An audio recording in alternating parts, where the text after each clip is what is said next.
Olá, bem-vindo a todos. Iniciamos aqui mais uma live, né? Iniciamos um novo ano, uma nova live. Wilbur Piquerig sempre no campo de batalha. Wilbur, como é que foi a virada de ano aí? E o Natal?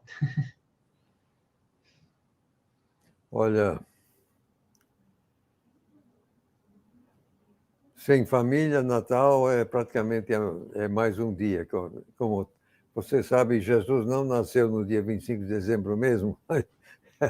É bom que se faça assim uma festa em torno do assunto, né? Mas toda a minha família, sim, filhas e netos e tal, estão nos Estados Unidos. Então, eles é que festejaram. É. Aqui em casa também, né? Vai fazer uns 10 anos já que é sempre eu com a minha esposa também, né? Eu morei 11 anos no Paraná, longe da família, toda a família aqui da região de São Paulo e ela também. Mas é sempre assim, sempre eu e ela, basicamente. Wilbur, vamos direto ao ponto. Diga aí. A gente tinha combinado de falar sobre os manuscritos, né? Sobre os 5 principais manuscritos nessa live. E na próxima live de fevereiro a gente falar sobre alguns papiros. Existem alguns manuscritos para todos aqueles que conhecem, que estão aqui, que conhecem o Wilbur, conhecem o meu trabalho, sabe que dentro da visão da crítica textual do ponto de vista eclético, existem pelo menos 5 ou 6 manuscritos principais, esses que servem para a base da reconstrução do texto eclético, né, do Nestlé Aland, de quinta edição revisada. Sinaíticos, vaticanos, alexandrinos, infraimita, beza, washingtonianos. Wilbur, qual seria a maior desvantagem dos sinaíticos, né? Qual que é o... Fale um pouco sobre o Códex Sinaíticos para nós, por favor.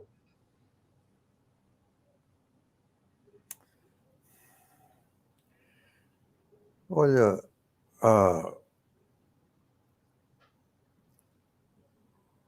o sinaítico que você fala, então, é o Codex Aleph, né? Isso, Códex Aleph. Era lotado lá no Mosteiro de Santa Catarina, então Tischendorf levou para a Rússia e a Inglaterra comprou. Agora está na Biblioteca Nacional da Inglaterra, em Londres. Olha, a importância que tem esse manuscrito, bem como também o Vaticano e o Alexandrino, é que são praticamente bíblias inteiras, né? Quer dizer, trazem também a Septuaginta do Antigo Testamento, quer dizer, a Bíblia em grego, no caso. E, aliás, a Septuaginta que nós usamos, que está na mão de todo mundo, se baseia exatamente nesses 3 manuscritos. Nem sempre o pessoal entende que a Septuaginta, quer dizer, esses manuscritos foram feitos assim 300, 400 anos depois de Cristo. Então, é provável que a Septuaginta reflita, então, o Novo Testamento e não o contrário, como o mundo acadêmico eu gosto de dizer. Mas o Codex Aleph é uma peça estranha, na verdade, porque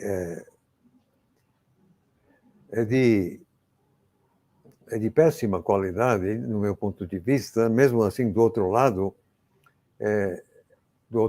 é menos bom do que o Vaticano. Aliás, é bastante menos bom.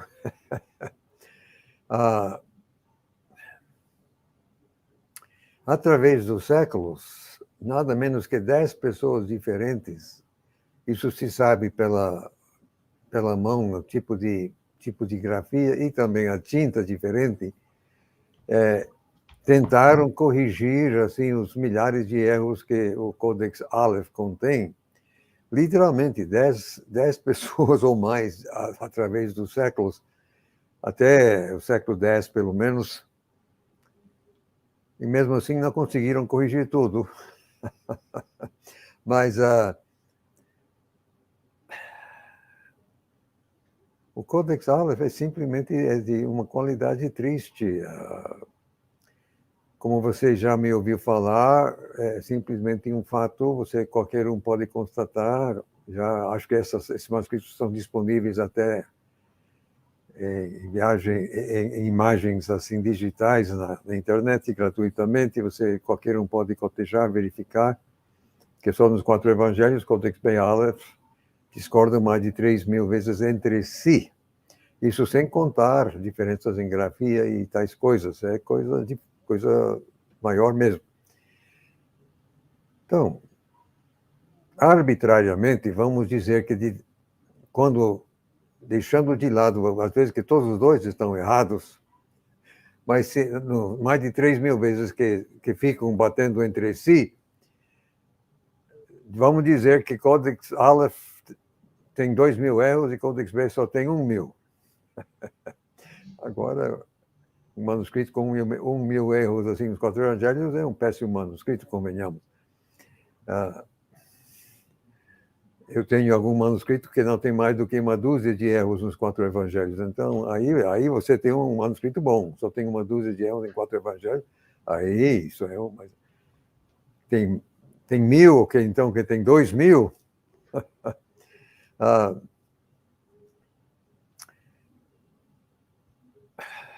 É uma coisa... O Hort, John Fenton Anthony Hort, valorizou muito o Codex Aleph porque, além de ser mais ou menos tão antigo quanto o Codex Beis, são ambos colocados no século IV, isso é arbitrário, não tem como provar isso, mas deixa para lá. Por uma questão de dar prioridade ao Codex Beis, o pessoal sempre coloca Codex Aleph um pouco mais recente, assim, 25 anos mais recente, uma coisa assim, só para proteger Codex Beis, deixa para lá também. Mas o fato cruel é que Codex Aleph, bem como Codex Beis, são tão ruins que ninguém quis copiar. Para que gastar assim, jogar fora pergaminho?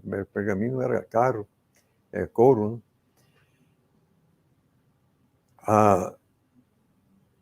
O valor que o Codex Aleph tem, ao meu ver, e mesmo do outro lado, é porque combina com Codex Beis, muitas vezes, mas combina com Codex Beis menos de 70% das vezes.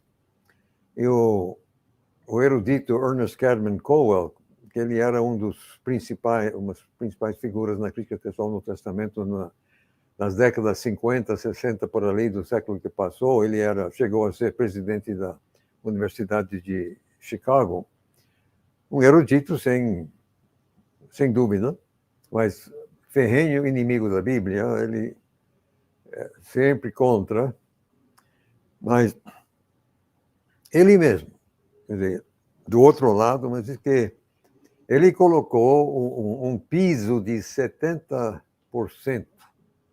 de concordância para que 2 manuscritos pudessem ser chamados pertencentes da mesma família ou da mesma linha de transmissão, como queira chamar, tipo de texto. E mesmo nesse texto eu colocaria um piso de 80, mas aceitando o teto do outro lado, 70, mas nem por isso, quer dizer, nem por isso Aleph e Beis fazem parte do mesmo tipo, que não chegam a 70% de concordância. Então, simplesmente, ao meu ver, é uma falsidade dizer que eles representam um mesmo tipo de texto. Aliás, os tipos de texto alexandrino, na verdade, não funcionam. Aliás, não existe. O mesmo Cowell, ele tentou bolar assim, o que poderia ter sido o arquétipo, a forma arquetípica do tipo de texto alexandrino, que ele chamava, todo mundo a mais também, só no primeiro capítulo de Marcos. O primeiro capítulo de Marcos é de algum tamanho, não me lembro, é mais de 40 versos. E Ele começou com os 13 manuscritos supostamente alexandrinos que existiam em Marcos. Começou com 13. São de 1.700 manuscritos, meramente 13 supostamente fariam parte do texto alexandrino. Convenhamos que isso é lastimável, que menos de 1%.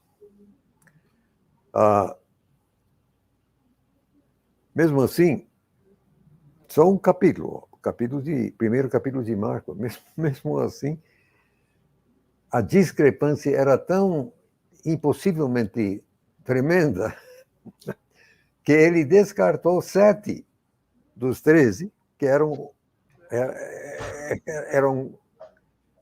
diferentes demais, e ficou com 6. Então, ele tentou bolar o arquétipo, a forma arquetípica do texto alexandrino para Marcos com 6. Aí foi Codex Beis, Codex Aleph, mais alguns. Mesmo assim, ele não conseguiu. E ele mesmo disse que esse arquétipo nunca existiu. Palavra dele, não é palavra minha. Ele, Cowell, disse que forma arquetípica nunca existiu. Porque ele tentou, assim, na base de uma maioria dos 6, agora com 6, e se divide 3 contra 3. Mas mesmo assim, o Codex Beis, o grande chefão, só num capítulo, o capítulo 1 de Marcos, o grande chefão, Codex Beis, discordou do texto médio que ele bolou, que o Cowell bolou, meramente 34 vezes num capítulo. Então, como o Cowell também disse, o texto alexandrino é simplesmente uma ficção, não existe. O que existe é um punhado de manuscritos feitos provavelmente por gnósticos, cada um feito por um diferente, mas com uma filosofia, uma ótica parecida ou igual, então produziram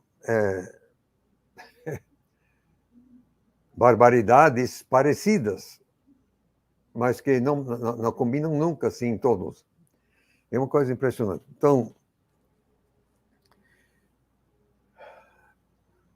o Codex Aleph, ao meu ver, assim como esses outros, e também os papiros, são, para mim, isso do meu ponto de vista, que eu sou meio assim, diferente, mas para mim, o único valor do Codex Aleph é provar que qualquer leitura que esse Codex traz, que essa leitura, obviamente, existiu no tempo quando aquele manuscrito foi elaborado. Então, vamos, assim, arbitrariamente dizer 350, como o pessoal diz.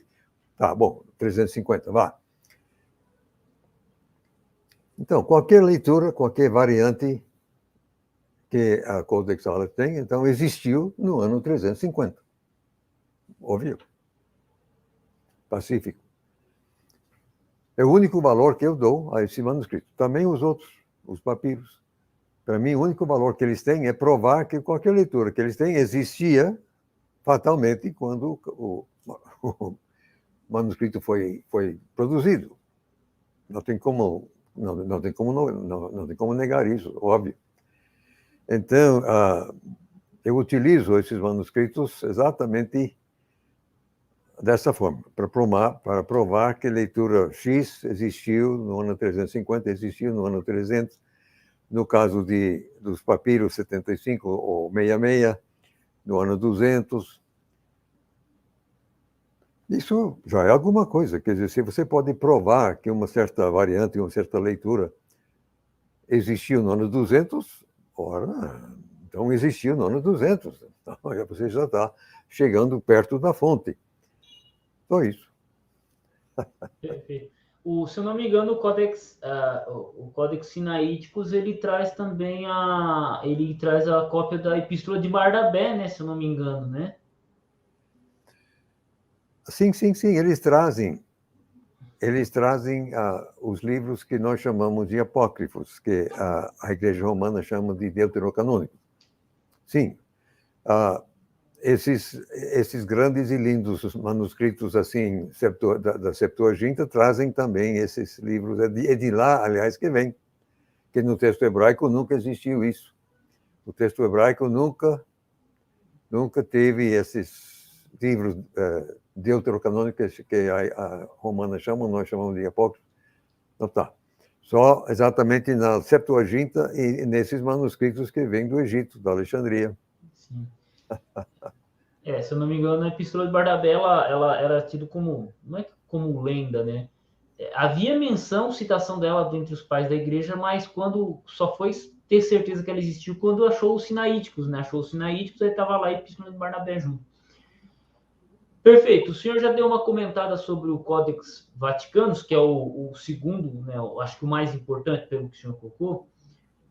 O senhor poderia comentar alguma especificidade do Codex Vaticano para nós aqui também? Por exemplo, quando que ele foi achado? Quando que ele foi catalogado? O senhor poderia comentar isso para nós? Em pontos positivos e negativos? Quanto ao Codex B, eu simplesmente não sei. Codex Aleph foi achado mais ou menos em 1850 por Tischendorf, lá, como já dissemos, no Mosteiro de Santa Catarina, na chamada Península Sinai. Até onde sabemos, o Codex B, desde que temos conhecimento, ou alguém lá atrás tinha conhecimento desse manuscrito, sempre esse manuscrito estava lotado na Biblioteca Vaticana. Razão pela qual exatamente chama-se Codex Vaticanus, porque sempre esteve lá. Desde quando alguém descobriu, quando os primeiros começaram, mas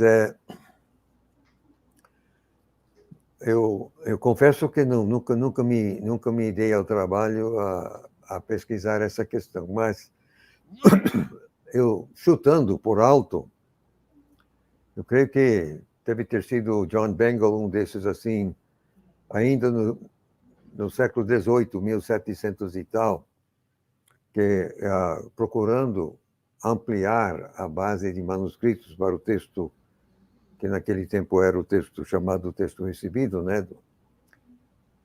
Começou com Erasmo, mas depois passou por várias mãos. Então, Stefano Beza, enfim.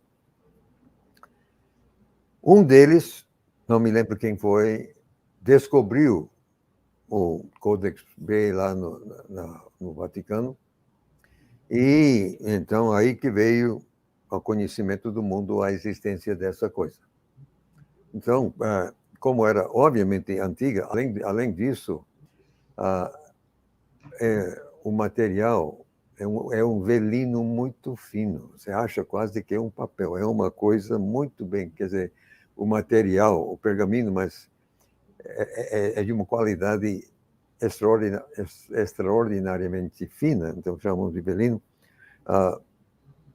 Só isso impressiona, quer dizer, simplesmente a qualidade do material, o papel, que não é, já impressiona. E depois também a caligrafia, a letra também é muito bonita, é nítida, tal e tal. Então, o aspecto é bonito, né? Impressiona pelo aspecto. Depois também é um bichão, assim, maior do que o nosso A4, por exemplo. Seria quase 2 vezes um A4. Então, é um livro impressionante, sem fazer favor. Então, só por isso e pela antiguidade, porque como naquele tempo ninguém tinha cotejado quase nenhum número adequado de manuscritos, ainda, quer dizer, a simples idade, quer dizer, a ideia de quanto mais perto da fonte, então, melhor ou mais puro a coisa deve ser, isso meramente é uma analogia que parece, assim, por alto, mas no momento que você começa a cotejar os manuscritos, no fundo, mais O fato é que essa ideia estava na cabeça do pessoal. Então, obviamente, era... Bom, quando primeiro foi descoberto, digamos assim, era o mais antigo. Que o Codex Aleph só foi achado muito depois, pelo menos 100 anos mais tarde. O Codex Beza, que é diglota, né? Quer dizer, tem latim em uma página e grego na outra página. Para proteger o Codex B e tal, o pessoal sempre diz que é do século V, né? O quinto século. B e Aleph eles jogam no quarto século para proteger, então eles jogam Beza no quinto século. Mas tem evidência interna do Beza, que já houve quem argumentasse que é do terceiro século. Quer dizer, antes do ano 300. E, portanto, seria mais antigo do que B e Aleph. Mas aí o outro lado, naturalmente, não quer admitir coisa parecida, então essa ideia se não houve quase, mas existe evidência interna nesse sentido. Mas como isso não veio à tona a tempo, então sempre o Codex Beza foi colocado depois. E o Codex Beza, já que mencionei o Codex Beza, se possível, é pior ainda do que o Codex Aleph. Você tem que realmente ser ruim para ser pior do que o Codex Aleph. Mas, por estranho que possa parecer, o Codex D, o Beza, é pior do que o Aleph. É impressionante. Então, por isso e outras coisas, então, creio que o Codex B nunca impressionou o pessoal tanto quanto os outros. Se bem que depois levantou uma voz ou outra querendo defender o suposto texto ocidental, que o texto ocidental, agora, como o casal Alain disse, é Codex D, não tem mais, só isso. Mas então, o Codex B, voltando a ele, é bonito. Sem fazer favor, é bonito. Então, impressiona pela boniteza. Tá. O que interessa a nós, no entanto, é a qualidade do texto. Embora seja menos mal do que o Codex Aleph, mas está cheio de erros. Acho que já mostrei aqui, num outro live, assim, eu tenho aqui atrás, em 2 volumes, o trabalho de Herman C. Hosker, Codex B e seus aliados. O primeiro volume trata de Codex B, o segundo, Codex Aleph. Então, o primeiro, tem 500 páginas, e ele desfila, assim, coloca preto no branco, centenas de erros óbvios no Codex B.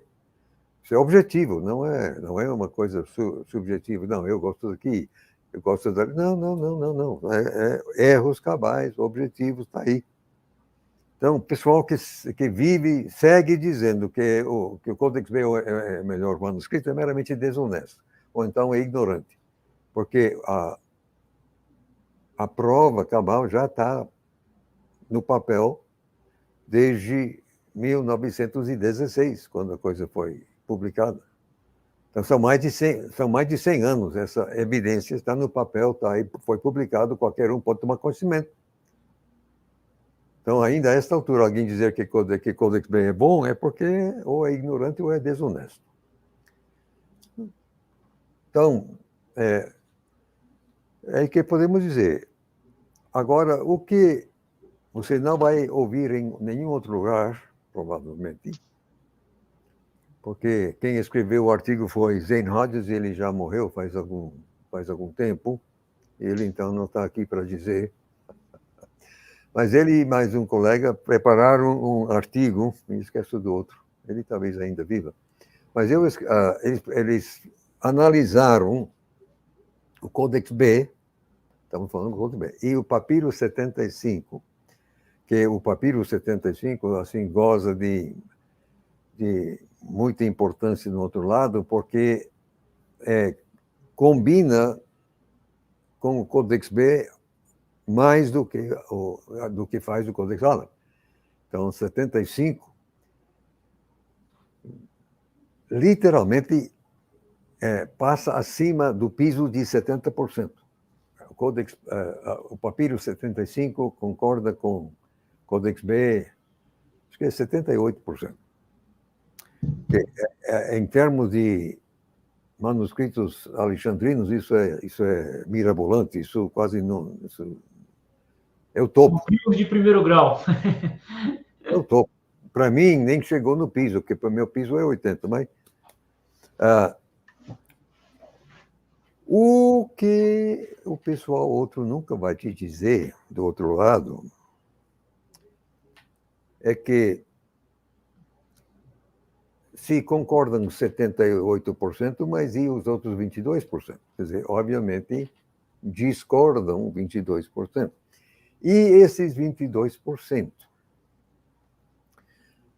você analisando os dois, como o Rogers fez, ele descobriu o seguinte, de forma mais ou menos igual, não foi uma coisa totalmente desproporcional, mais ou menos o mesmo tanto de um lado como do outro. Sempre que Codex B e Papiro 75 discordam, ou um ou outro traz a leitura bizantina. Bizantina.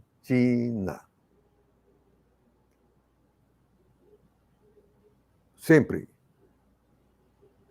Se não é B, então é 75. Um ou outro tem o texto bizantino, sempre que os dois discordam. O que prova fatal e forçosamente que o Codex o tipo de texto bizantino, fatal e forçosamente, existiu em 220, que é a data que se dá ao papiro 75.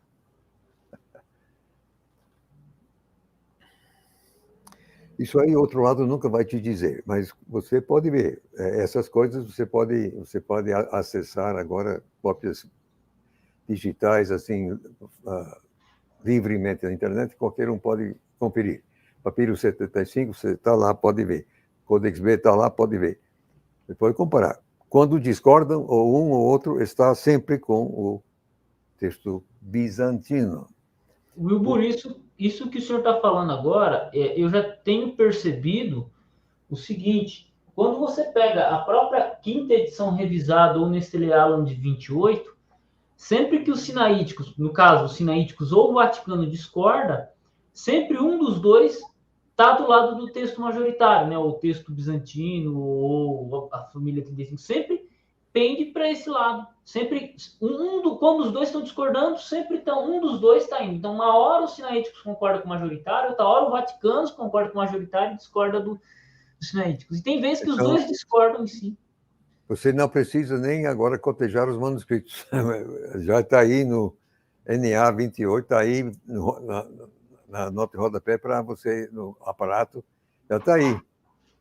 É bom saber disso. Isso eu estou falando do aparato crítico mais simples, que é esse aqui, o da quinta edição revisada. Isso que o senhor está falando, eu já tinha percebido, já tinha falado em vídeos anteriormente, aqui. Lendo esse livro aqui, observando as 1.400 variantes que traz que esse aqui não traz todas, né? Ele traz 1.400 variantes, mas ele traz muita informação de aparato crítico. Isso que o senhor está falando.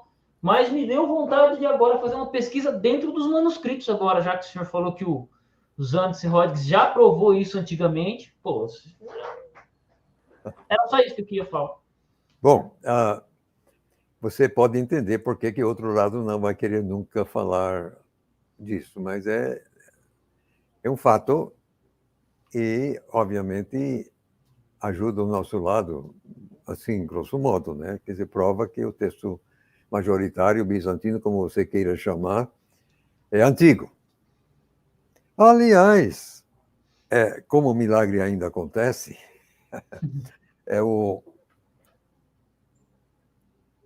como é Edifiocrítica Maior, que vem lá do Instituto em Münster, de Atos, no material introdutório,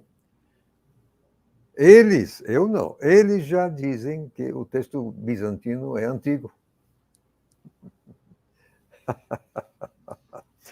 Então, essa ideia de que o texto bizantino foi produzido por esse sujeito lá no começo, como é, Luciano, no começo do século IV e tal, isso aí já caiu por terra. Até o outro lado já está dizendo que o texto bizantino majoritário remonta ao segundo século. Pronto. Então, como diz o ditado, de grão em grão a galinha enche o papo. Quer dizer, estamos conseguindo grãos, quer dizer, vem aí grão daqui, grão dali, grão de acolá, e nós aqui, ó, pode mandar. O próprio Daniel Bell Wallace, numa palestra que ele fez aqui no Brasil, ele mesmo mencionou que o preconceito para com o texto bizantino tem diminuído, né, com o passar do tempo. Tanto que se você pega a quinta edição revisada, foram 33 versos alterados. Praticamente alguns deles com relação a leituras bizantinas, que editores anteriormente rejeitavam como a leitura original. Então, sim. Pouco a pouco vamos ganhando espaço. Só para a gente partir para a próxima pergunta, né, para o próximo manuscrito, o Codex Vaticanus ele vai até a metade de Hebreus só, né? Ele não tem um livro de Apocalipse e nem as cartas pastorais. Ele não tem as cartas pastorais. Então, é deficiente nesse sentido. Mas ainda assim é uma grande cópia completa, né? As primeiras cópias completas e tal, né? Uma das primeiras. Não, é um manuscrito importante, sem fazer favor. Perfeito. Agora vamos falar sobre o Codex Alexandrinus. Quando é que ele foi datado? Quando é que ele foi descoberto? Interessante que o Codex Alexandrino ele é um dos manuscritos com mais leituras bizantinas dos evangelhos, né? O senhor poderia comentar isso com a gente sobre o Codex Alexandrinus? Bom, até onde eu sei, esse Codex sempre estava lotado no Museu Britânico em Londres. Agora o museu chama-se Biblioteca. Mas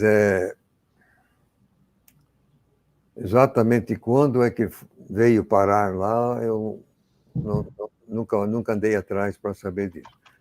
Desde que alguém está citando esse manuscrito, e também você tem que entender que até a Reforma Protestante, na Europa Ocidental, que era totalmente dominada pela Igreja Romana, quer dizer que desde os primeiros séculos sempre usou o latim e nunca o grego, então na Europa Ocidental não tinha ninguém para ler grego. Para quê? Era proibido primeiro. Até a Reforma Protestante, o povão era proibido de sequer ler a Bíblia. Não podia. Somente os padres podiam ler, mas unicamente o Papa podia interpretar. Literalmente. Só o Papa podia interpretar. O padre podia ler. Povo não. E mesmo isso é o latim. Então, grego, não tinha ninguém mesmo. Não havia motivo para ninguém na Europa Ocidental se interessar em manuscritos gregos, que era proibido. Então, usou Deus as igrejas ortodoxas do Ocidente, do Oriente, quis falar, para preservar o texto. Mas com a Reforma Protestante, então, eles aí largaram o latim, não, o grego é o original, Aí que foram procurando ver. E tinha um número razoável em Paris, tinha outro número maior ainda em Londres e tal, etc. Tinha. Nos museus, curiosidades, porque era proibido estudar. Então, não sei de onde veio Alexandria. Quer dizer, todo mundo diz que deve ter vindo do Egito, sei lá.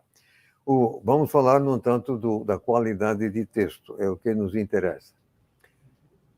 O pessoal coloca um século atrás dos dois, então o pessoal joga no quinto século com o Codex Beza e também com o palimpsesto, o Ephraim Rescriptus, Codex C. O que precisamos comentar é que nos 4 evangelhos, o Codex A é contaminado, me perdoe a expressão, mas do outro lado, é contaminado com o texto bizantino. Acho que Mateus, por exemplo, é mais bizantino do que outra coisa. E os 4 evangelhos. Então, você pode ver que o outro lado não dá muita importância ao Codex Alexandrinus nos 4 evangelhos. Não, porque você vai ver que acho que o Alant, que bolou aquela que qualidade 1, qualidade 2, qualidade 3, qualidade 4, qualidade 5. 5 era o bizantino, 4 o ocidental e tal. Então, o Codex A nunca era mais do que 2 ou 3, porque... Isso nos 4 evangelhos. De Atos até Apocalipse, aí o Alexandrinos é realmente deficiente. É do outro lado, tanto assim que, não raro, Hort, esse pessoal, seguiram Codex A mais do que Aleph ou mesmo até B. Mas, naturalmente, onde B nem existe, então A é mais cotado, depois nas cartas pastorais em Apocalipse. Para o outro lado, A é mais importante do que Aleph. Caraca. Porque é pior ainda, quer dizer, é mais para lá, é mais alexandrino, ou egípcio, como queira chamar. Então, você precisa manter essa distinção muito claramente também. Codex A, 4 evangelhos é uma coisa, é um tipo de texto, é uma mistura. Atos até Apocalipse, não, é fortemente alexandrino, se quiser chamar dessa forma.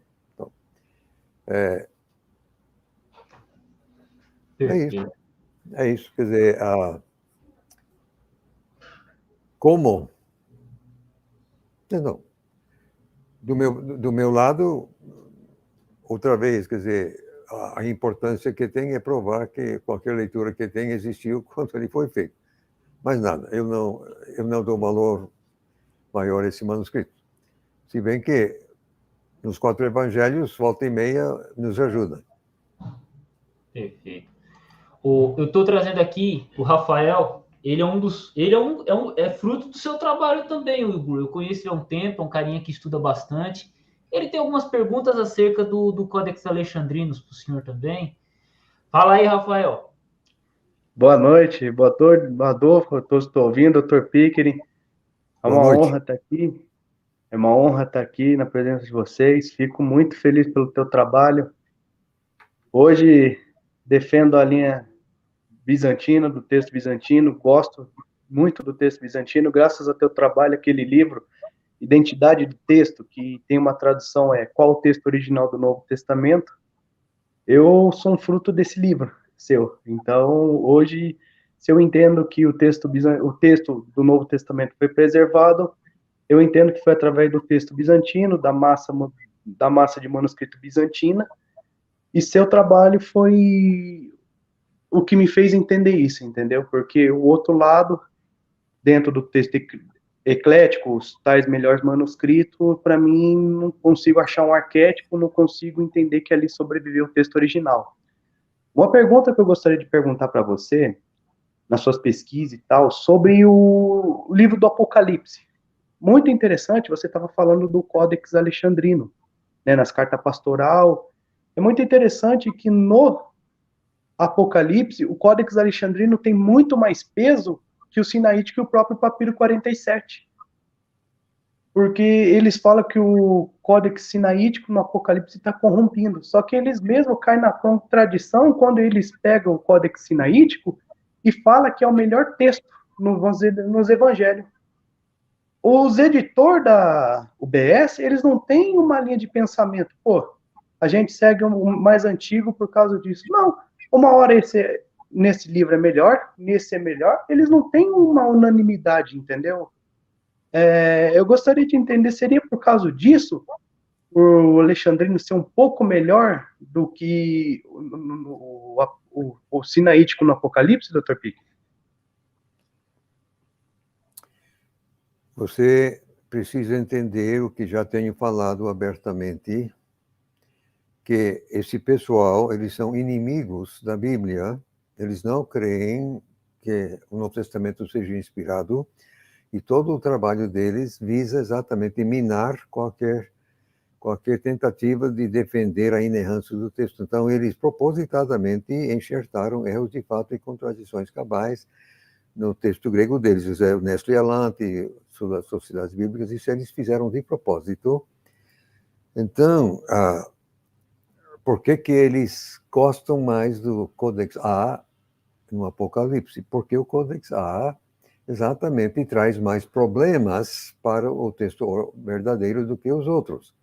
E qualquer manuscrito que traz mais problemas para o outro lado, isso é o que eles querem. Eles querem problemas, eles querem solapar qualquer confiança, qualquer texto assim de autoridade objetiva.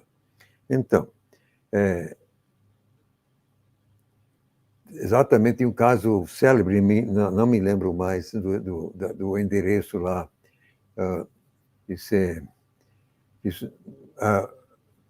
tu nos remiste e tal e tal. E essa palavra nos está faltando no Codex A. E por isso, só ele, então,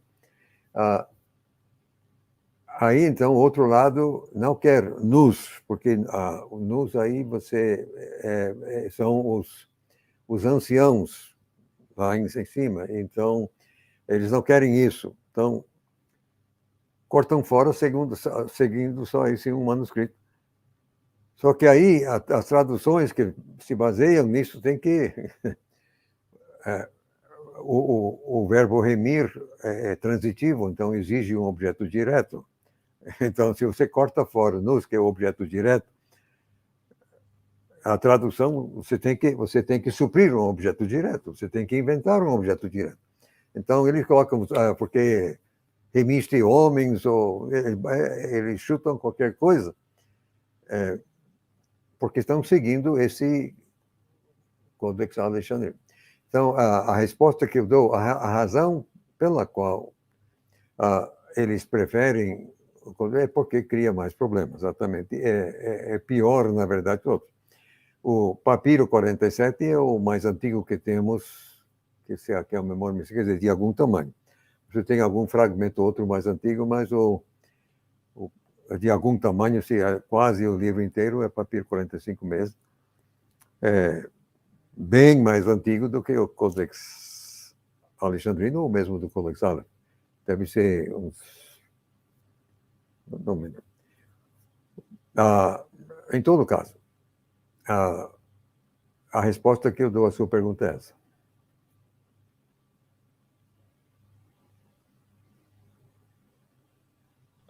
Tem outra? Ou foi a única? Não posso fazer mais, não. Eu tenho um monte de coisa para falar. Então, Dr. Pickering, quando a gente parte de objetividade da questão do texto, eu penso assim, Dr. Pickering. Ou é a palavra de Deus, ou é objetivo ou não é. Vamos pegar um exemplo. O final longo de Marcos. Você pegar o final longo de Marcos, jogar ele no lixo, falar que o final de Marcos acaba no verso 8, de forma interrupta, tipo, sem sentido nenhum, baseado em Sinaítico Vaticano e um Uncial 304, não vou lembrar aqui, acho que ele é do século X. E você pegar toda a outra atestação que traz o final longo de Marcos, pegar tipo Códex Alexandrino, enfim, tudo que envolve o final longo de Marcos, de jogar na lata do lixo e falar que o final se perdeu, é complicado. Você pega também uma passagem lá de 2 Pedro 3,10, que fala ou a terra será achada ou será destruída. Meu, o contexto ali, quando você está analisando, está olhando, Pedro está falando de destruição, que o céu será incendiado e tal. Ele não está falando nada a ver a leitura de terra será achada. Eles introduzem no texto remenda conjectural. Tem leitura ali que foi baseada, não tem manuscrito baseado. Às vezes eles, tipo assim, eles mesmo, vocês dois estavam falando uma coisa muito importante, que quando eu pesquiso esses manuscritos, eu observo. Vocês falaram do P75 do Vaticano. É muito interessante também, Dr. Piccoli, quando você pega, vamos dizer, pega o Evangelho de Mateus e analisa o Códex Sinaítico e Vaticano. Quando o Sinaítico e o Vaticano eles se racham, eles brigam com o outro, toda vez é isso, é toda vez que eu observei. Ou o Sinaítico concorda com o texto bizantino, ou o Vaticano concorda com o texto bizantino. Eu paro e penso assim, pô, isso daí, se o texto bizantino é o arquétipo do Novo Testamento, qualquer texto que se desvia desse arquétipo está errado. Então, assim, doutor Pique, a grande questão que eu falo assim, acho que até hoje eles não vão conseguir montar. É montar, eles pegar os manuscritos lá que eles têm do Egito e montar o arquétipo do texto alexandrino. Não existe. Mesma coisa, você quer montar arquétipo do texto ocidental? Não existe. Cesariano, não existe. O único que a gente pega, vamos pegar aqui os manuscritos que tem da família do texto bizantino. A gente consegue montar um arquétipo do texto bizantino. Agora, desse tipo textual, é só remenda, é só resto, porque você não consegue. Então, para mim, analisando isso, o texto bizantino é o texto que a igreja usou e é o texto que saiu da mão dos apóstolos, entendeu? Na minha visão. E, tipo assim, estou falando isso nesse raciocínio, mas eu vou perguntar para você, assim, nesses anos que você está pesquisando e tal, você acha que se hoje nós acharmos um papiro ou um códex, sei lá, do 3º, 4º século, vamos dizer que ele traga 2, 3 livros do texto bizantino, você acha que acabaria hoje a teoria eclética? Eles calariam a boca, não falariam mais nada? Não. Você tem que levar em consideração as pressuposições. Calamitosamente ou satanicamente se vendeu no mundo acadêmico, pelo menos quando eu passei por lá, a ideia que você não poderia questionar as motivações de outro erudito, mas isso é obviamente satânico, e visava exatamente proteger os servos de Satanás que estavam jogando tudo quanto era tipo de veneno. Então, todo erudito deveria declarar abertamente suas pressuposições, porque pressuposição controla a interpretação. Fatal. O texto, quer dizer, os fatos deveriam ser iguais para todo mundo, mas a interpretação dos fatos vai ser bem diferente dependendo de pressuposições diferentes que pessoas diferentes trazem ao estudo, análise dos fatos. Então, o outro lado, quer dizer, os 4 que produziram a primeira edição lá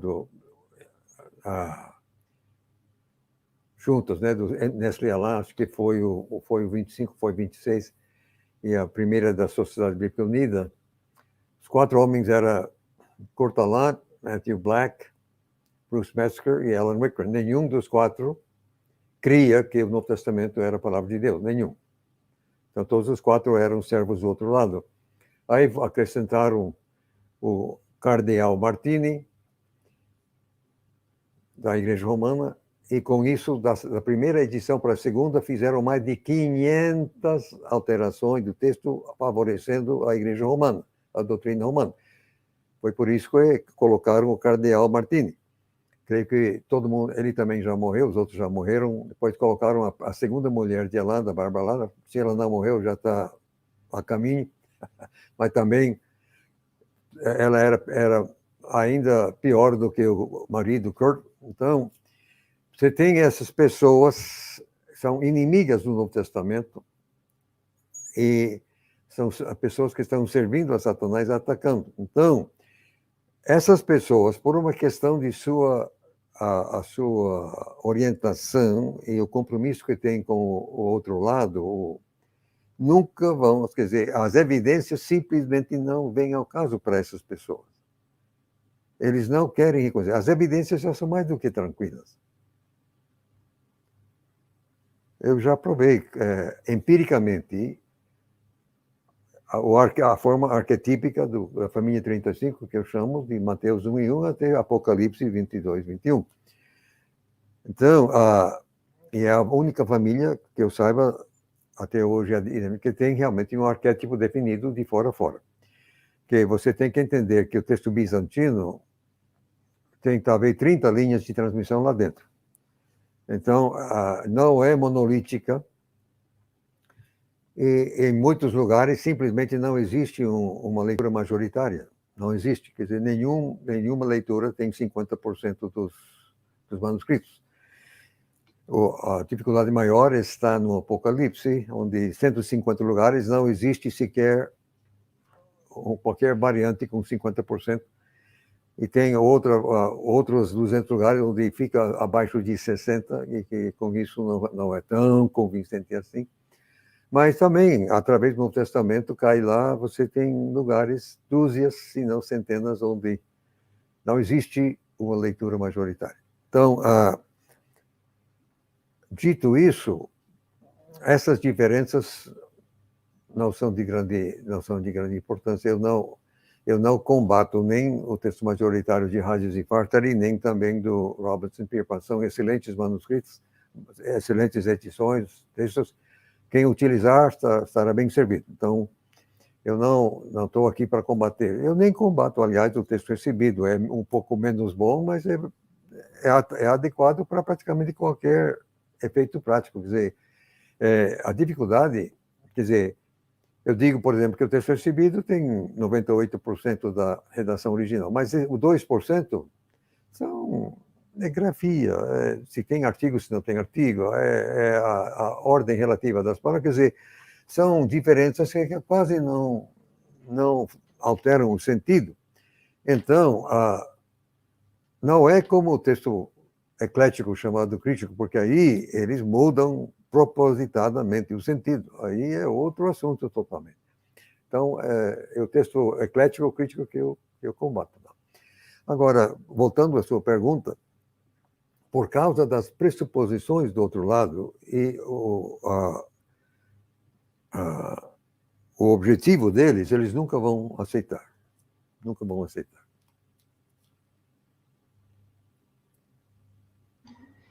Perfeito. Wilbur, nossa live já está acabando. Nosso tempo já está acabando, né? 52 minutos. Então, para o mês que vem, a gente continua falando sobre o assunto sobre o Codex Efraimita, o Beza e o Washingtonianos. Pode ser? Pode. Mês que vem, a gente continua falando sobre isso. Eu quero muito falar sobre o Washingtoniano. Eu acho interessante ele. Ele é do 4º século e contém os 4 evangelhos. Mas vamos deixar isso para fevereiro, para a galera. Vamos deixar para lá, senão vamos esvaziar o próximo. Né? E depois você quer falar dos papiros, não? Isso. Mas hoje eu estava conversando com o Rafael aqui, fazia um tempinho que ele não falava comigo, aí ele deu o ar da graça. Aí eu falei para ele, aparece sexta-feira aí que eu vou colocar você para falar com o Dr. Wilbur, que ele é um amor de pessoa, sempre responde nossas perguntas. E, curiosamente, o Rafael ele tem uma pegada muito parecida com a do senhor de pesquisar. Ele é muito minimalista. É a letrinha, tem variante textual que eu nunca prestei atenção, e ele chega para mim, Adolfo, olha essa variante aqui, ó. Tantos manuscritos não concordam com ela. Eu acho muito engraçado e eu vejo que ele segue uma linha muito parecida com a do senhor.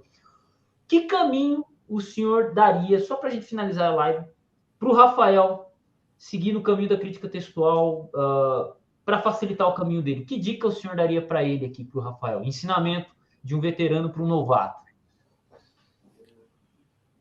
Olha, meus irmãos, o que falta fazer é fazer para as outras linhas de transmissão dentro da massa bizantina, do grande fluxo ou rio bizantino, mas tem as linhas de transmissão lá dentro, e o que falta fazer é fazer a mesma coisa para essa linha que eu já fiz para a família 35, quer dizer, cotejar os manuscritos que fazem parte de uma certa linha para ver se você define empiricamente qual teria sido a forma arquetípica dessa linha, quer dizer, ver se você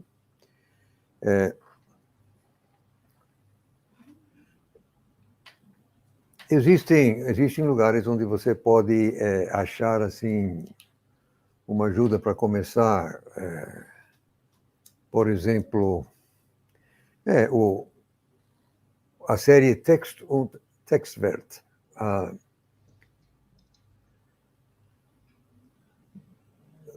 Querendo trabalhos evangélicos, você procura a edição da primeira metade de João, capítulos 1 a 10, coisa assim, que eles cotejaram mais de 1.600 manuscritos, então é um horror. Só que, num número reduzido de jogos de variantes, tudo muito bem, mas é um número expressivo, não me lembro exatamente. Mas eu tenho uma cópia disso, e em algum lugar eles ajuntam o que seriam as famílias. Então, eles dão aqui, aqui tem 50 manuscritos que seguem este manuscrito. Então, aqui tem 30 que seguem outro. Então, isso aí já é uma linda colher de chá. Aí você já tem a dica dos manuscritos que provavelmente fazem parte de uma certa linha. Aí você deve ver, quer dizer, você faz um evangelho primeiro, pode ser João, ou então Marcos é o mais curto, tal, mas coteja completamente um 3, 4, 5, 6 e vê se tem um consenso mais ou menos. E uma vez que você tem um consenso, então você tem um arquétipo putativo, quer dizer, um arquétipo, talvez, bolado, uma minuta, porque você cotejando contra um texto base que é mais próximo, então isso diminui muito o seu trabalho. Então, você quer um texto base que mais se aproxima com os manuscritos que você está cotejando. Senão, você vai encher seu aparato crítico de coisas que não vão te ajudar. Mas acho que o nosso tempo já está querendo esgotar, mas essa é a dica que eu te dou. Fico muito feliz pela sua dica. Trabalho de cotejamento é um trabalho que demanda tempo e esforço, né, Dr. Pickering? Vontade de pesquisa, é um trabalho né? escravo, mas é um trabalho que precisa ser feito. Mas porque exatamente é muito tedioso, ninguém quer. Né? Mas Deus me deu essa incumbência e está aí. Já começa que para o cara fazer esse trabalho que o senhor fez, ou de comparar manuscrito, o cara tem que saber ler grego. Quando você pega pessoas interessadas em aprender grego aqui na teologia, você de 100 teólogos que querem estudar grego, 5 vão estudar grego. No máximo, 5. E aí, desses 5, talvez 2 ou 3 é que vão seguir para o campo da exegese, e aí não sobra quase nada para trabalhar com crítica textual. Seria isso. É um trabalho ingrato, mas você precisa realmente de uma convicção. Então, você, Rafael, por exemplo, você tem um interesse, então é coisa que Deus te deu e Deus vai cobrar de você o que você vai fazer com essa capacidade que você tem. Isso deve ser direcionado. Então, não são muitas pessoas que sequer aguentam. É um trabalho tedioso. Então, tem muita gente que nem sequer aguenta. Mas eu creio que você aguenta, Rafael. Você aguenta, e então você é do tipo da pessoa que precisamos para fazer esse tipo de trabalho, porque nem todo mundo consegue. Você não tem que ser um catedrático de grego, mas obviamente, você tem que ler, você tem que ter uma noção, isso é ótimo, mas você não tem que ser um grande perito. Mas você tem que saber reconhecer as palavras e essa tal. Isso aí. Wilbur, muito obrigado pela sua presença. Agradeço a todos que compartilharam na live aqui. Rafael, obrigado pela presença. Obrigado. Perdão por não responder a pergunta de ninguém ao longo da live, porque a gente já teve uma pauta pré-programada aqui.